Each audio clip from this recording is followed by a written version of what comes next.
আসসালামু আলাইকুম। আশা করি সবাই ভালো আছেন। লতানো পদ্মলোচন গাছ বাংলাদেশের বিভিন্ন আর্দ্র জমিতে জন্মায় এক প্রাকৃতিক লতা উদ্ভিদ। এর নামের সঙ্গে পদ্মলোচন শব্দটি যুক্ত হলেও এটি সরাসরি পদ্ম গাছ নয়। এটি বরং ফুল এবং পাতার কোমল গঠন পদ্মের সৌন্দর্যের কথা মনে করিয়ে দেয়। গাছটি মাটির উপরে বা পানির ধারে লতিয়ে বাড়তে পারে, তাই একে লতানো গাছ বলা হয়। এই উদ্ভিদের পাতাগুলো সাধারণত গোলাকার বা ডিম্বাকৃতি, ফুলগুলো ছোট হলেও অত্যন্ত আকর্ষণীয়। ফলের রং হালকা গোলাপি, সাদা ও বেগুনি হতে পারে, যা পরিবেশকে আরও সজীব করে তোলে।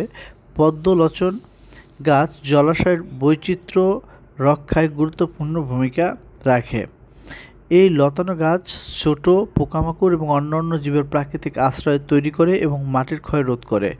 পদ্মলোচন গাছের আরেকটি বিশেষ দিক হলো ঔষধি ব্যবহার। লোকজ চিকিৎসায় পাতা গাছের কিছু অংশ হালকা প্রদাহ ও চর্ম সমস্যায় ব্যবহৃত হয়।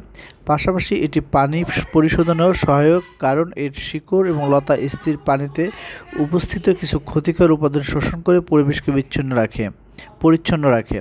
বর্তমানে দূষিত ও অতিরিক্ত মানবিক হস্তক্ষেপের কারণে এমন একটি প্রাকৃতিক লতানো উদ্ভিদকে অনেক জায়গায় কমে যাচ্ছে।